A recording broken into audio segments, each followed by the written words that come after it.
Good morning बच्चों, उम्मीद करता हूँ आप सभी अच्छे होंगे। आज आपका यानी क्लास 6 का चैप्टर नंबर 8 जो कि आपकी बुक है रेड रोज प्रकाशन, इसका क्लास 6 और इसमें जो आपका चैप्टर नंबर 8 जो है इंट्रोडक्शन टू अलजेब्रा, इसका मतलब होता है अलजेब्रा यानी कि बीजगणित। तो बीजगणित का इंट्रोडक्शन यानी परिचय, यानी कि आपको इसमें जो है बीजगणित पढ़ना है। अभी तक जो थे आप अर्थमेटिक्स पढ़ते हुए आए थे यानी कि अंकगणित। अब यहाँ से आपका स्टार्ट हो जाता है अलजेब्रा यानी कि बीजगणित। तो इसमें सबसे पहले हम इसके बेसिक पार्ट कराएंगे, इसके बाद इसका जो है मतलब क्वेश्चन है एक्सरसाइज जो है 8.1 उस पाएंगे। सबसे पहले होता है वेरिएबल यानी कि A to Z। जैसे मान लिया कुछ भी आ जाए आपका अल्फाबेट्स का कोई भी लेटर आ जाता है, जैसे A plus B plus C, इस तरीके से ABC यानी कि ABC P क्यू आर कुछ भी आ जाए, है ना। तो ये जो होता है ये सब आपका जो है वेरिएबल होता है, यानी कि A plus B plus C ये जो है ये सभी जो है वेरिएबल है ना। इनको चाहे प्लस करके लिखा जाए चाहे कॉमा करके लिखा जाए। या जैसे मान लिया और हो जाता है A प्लस B प्लस 6। अब जो 6 है तो ये क्या है, 6 जो है इसमें कॉन्स्टेंट होता है। कॉन्स्टेंट यानी कि जो भी कोई भी नंबर होगा 0 to 9। तो ये जो है A to Z है ना, इसमें हो सकता है P plus Q plus R आ जाए इस तरीके से, है ना, या फिर Q प्लस S आ जाए, X प्लस Y आ जाए। तो ये सभी जो है आपके क्या होते हैं, वेरिएबल होते हैं। यानी कि जहां भी आपको वेरिएबल क्या होता है, A से लेके Z तक कोई भी जो लेटर होगा। इसके बाद होता है कॉन्स्टेंट यानी कोई भी नंबर।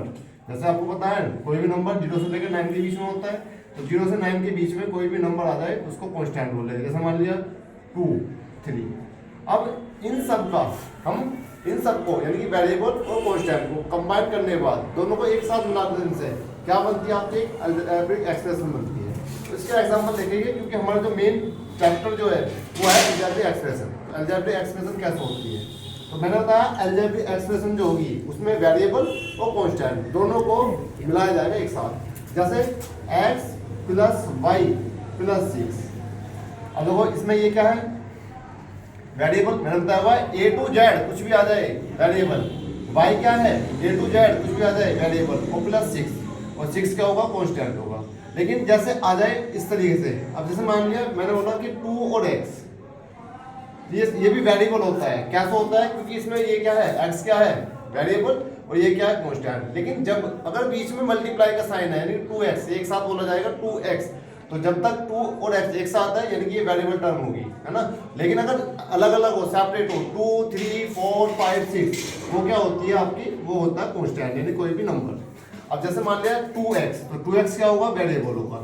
और जो प्लस और माइनस होता है ये आपकी टर्म को डिफाइन करता है। जैसे यहाँ पे कितनी टर्म है, 1 टर्म प्लस या माइनस से पहले टर्म होती है, सेकंड टर्म और थर्ड टर्म। यानी कि इस एक्सप्रेशन में ये पूरी होगी एक्सप्रेशन, और एक्सप्रेशन में कितनी टर्म है, 1 2 and 3। ऐसे जैसे ये लिया हुआ है 2x minus Y plus 6 equal to 0। तो इसमें क्या होगा, कितनी एक्सप्रेशन है, 1 एक्सप्रेशन है, कितनी टर्म है, 1 2 और 3। इनमें ये क्या है वेरिएबल टर्म, ये क्या है वेरिएबल टर्म, और 6 के साथ क्योंकि कुछ भी अल्फाबेट नहीं लगा हुआ इसलिए क्या होगा, कांस्टेंट होगा। या फिर ऐसे ले सकते हैं जैसे 3x माइनस के y और माइनस के z इज इक्वल टू 0। तो ये भी क्या है, अलजेब्रिक एक्सप्रेशन है, क्योंकि ये क्या है इसमें मतलब 3 टर्म है, और ये क्या है वेरिएबल टर्म है, ये क्या है वेरिएबल टर्म है, ये भी वेरिएबल टर्म है। यानी कि इस वाली टर्म में कोई भी जो कांस्टेंट टर्म है, कांस्टेंट टर्म की पहचान सबसे अच्छी पहचान क्या होती है, कोई भी नंबर के फॉर्म में मिलेगा। और वेरिएबल में a plus B plus C, X plus Y, P plus Q, कुछ भी हो सकता है जो भी A to Z, मैंने बताया हुआ A to Z कुछ भी आ जाए प्लस और माइनस के साथ। और अगर मल्टीप्लाई के साथ है, जैसे ये है 2x 3x 4y 6z, तो ये सभी क्या होती है, ये सभी भी वेरिएबल टर्म होती है, क्योंकि इनमें ये इनका होता है मल्टीपल। जैसे x का मल्टीपल क्या होगा 2, x का मल्टीपल क्या है 3, y का मल्टीपल क्या है 4 और z का मल्टीपल क्या है 6।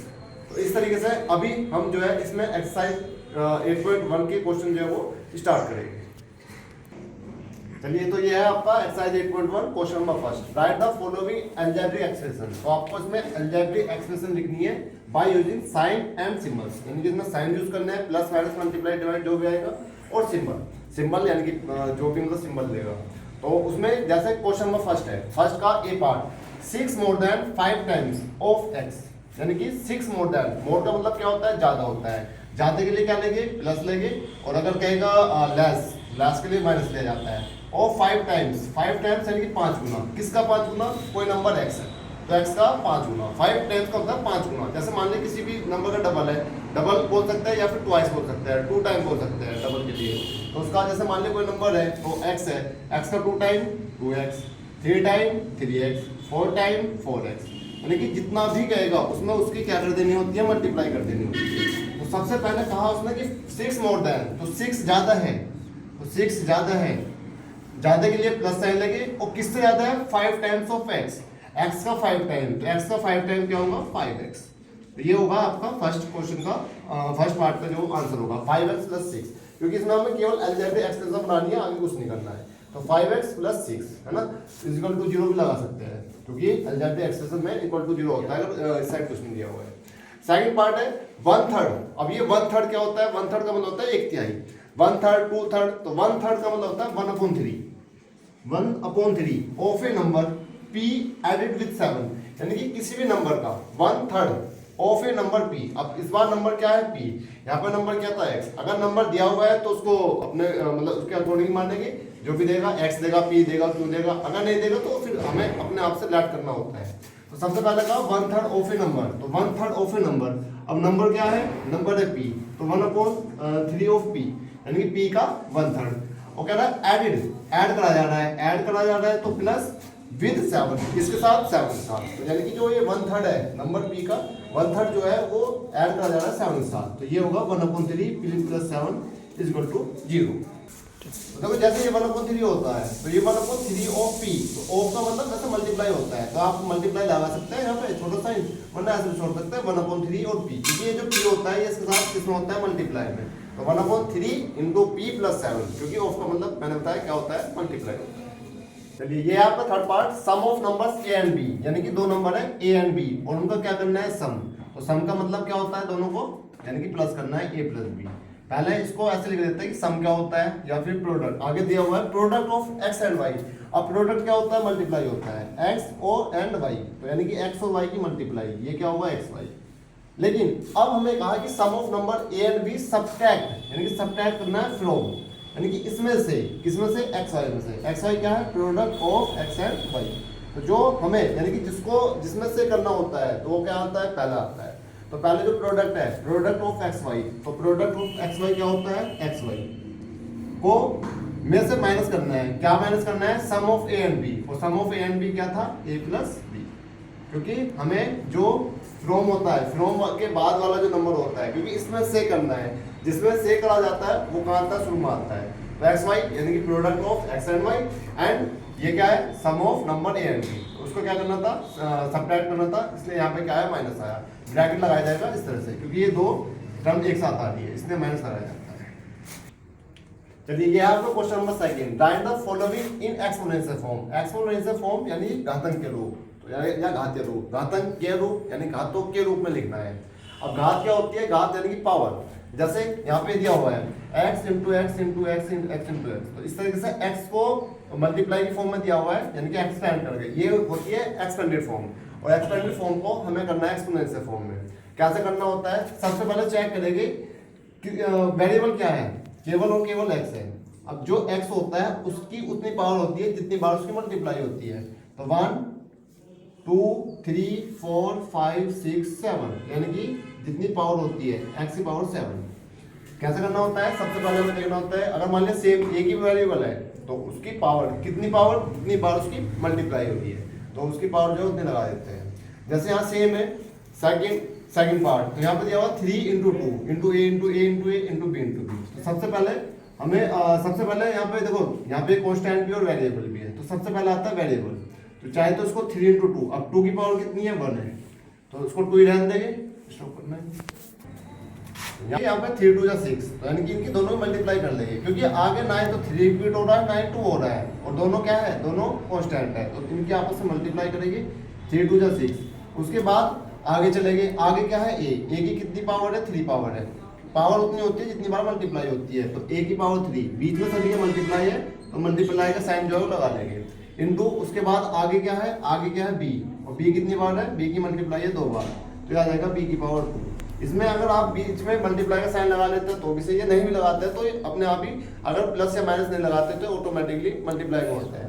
इसका जो थर्ड पार्ट है ये आप खुद करके जो है कमेंट में करेंगे। चलिए question number third, right the numerical coefficient of each term, यानी कि ईच टर्म का, हर एक टर्म का हमें क्या बताना है, न्यूमेरिकल कोफिशिएंट। तो न्यूमेरिकल कोफिशिएंट का मतलब क्या होता है, जैसे मान लिया 2x है तो 2x का न्यूमेरिकल कोफिशिएंट, तो यहाँ पे टर्म क्या x, तो x का कोफिशिएंट यानी कि जो मल्टीप्लाई में होता है, तो इसका क्या है यहाँ पे 2 है। और ऐसे हमें यहाँ पे ईच टर्म का बताना है, जैसे यहाँ पे कितनी टर्म है 1, 2 और 3, तो तीनों टर्म का हमें न्यूमेरिकल कोफिशिएंट बताना है। ठीक है बच्चों, तो जैसे न्यूमेरिकल कोफिशिएंट है तो ईच टर्म का बताना है, और कोफिशिएंट को हिंदी में क्या बोलते हैं, गुणांक बोला जाता है। गुणांक यानी गुणांकांक, यानी कि जो भी टर्म है हर एक टर्म का, ईच टर्म का बोल रहा है क्योंकि हर एक टर्म को बताना है, ईच टर्म को बताना है, तो हमें ईच टर्म, तो एक साइड इस तरह से कॉलम बनाएंगे, एक साइड टर्म और एक साइड उसका कोफिशिएंट। जैसे यहाँ पे 3 टर्म है तो सबसे पहले टर्म क्या है 7x²।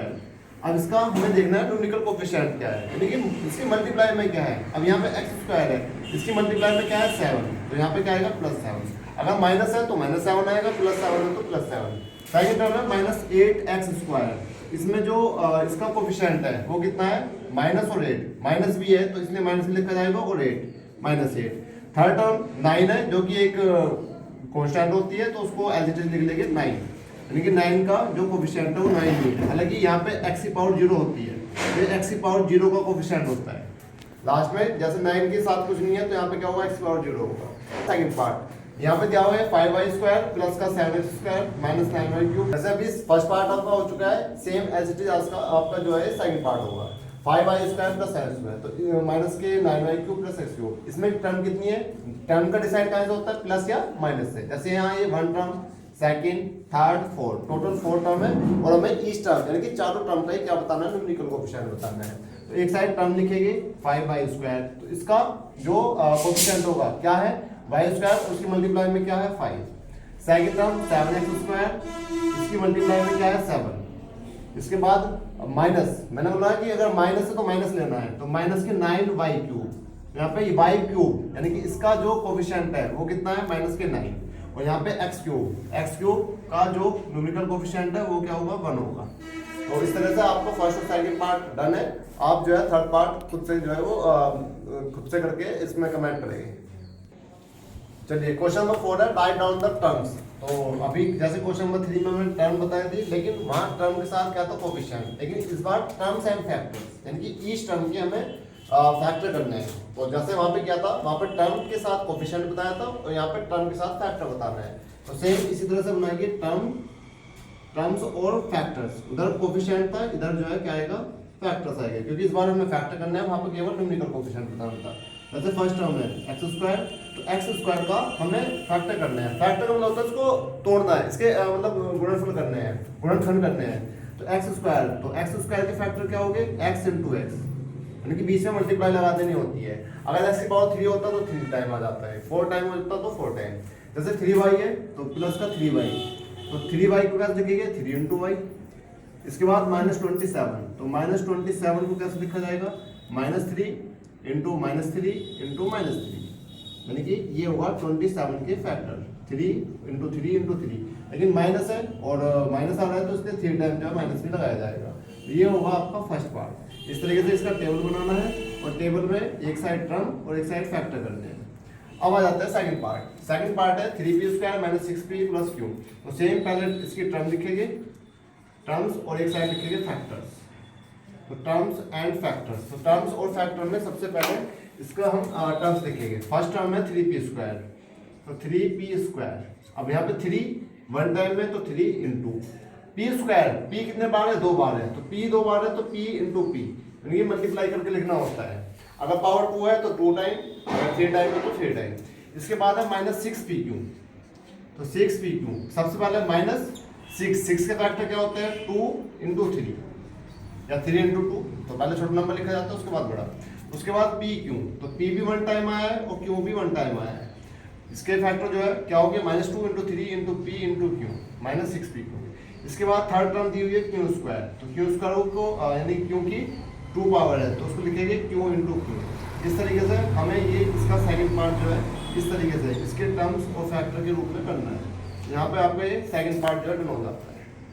तो ये है इसका डी पार्ट। तो आपका सी पार्ट जो है एज इट इज है फर्स्ट जो ए और बी पार्ट था, और ऐसे ही इसकी जो लास्ट पार्ट है वो भी आप खुद से करेंगे। तो सी पार्ट देखेंगे ए स्क्वायर बी स्क्वायर और सी, यानी कि यहाँ पे कोई भी प्लस या माइनस नहीं है। अगर कोई भी प्लस या माइनस नहीं है तो यानी कि केवल ए की टर्म में 8 ए स्क्वायर बी स्क्वायर सी स्क्वायर, सॉरी सी। अगर यहाँ पे प्लस माइनस आता तो ये टर्म जो है डिवाइड हो जाती है, अलग अलग हो जाती है, लेकिन यहाँ पे कुछ भी नहीं है, बीच में सभी के मल्टीप्लाई है, तो ये एक ही टर्म है। सबसे पहले 8 के फैक्टर, 8 के फैक्टर होते हैं 2 2 जो 4 2 जो 8। फैक्टर आप सभी को आते होंगे क्योंकि आपने ये चैप्टर पढ़ा हुआ है पहले से। उसके बाद ए स्क्वायर इंटू ए स्क्वायर, ए की कितनी पावर है 2 पावर है, और 2 पावर को लिखेंगे ए इंटू ए। बी की 2 पावर तो बी इंटू बी, और इंटू सी की 1 पावर तो इंटू सी। तो इस तरीके से ये होगा आपका इसका डी पार्ट। बाकी जो इसका ई पार्ट है, क्वेश्चन नंबर 4 का ई पार्ट और सी पार्ट, ये दोनों आप खुद से करेंगे।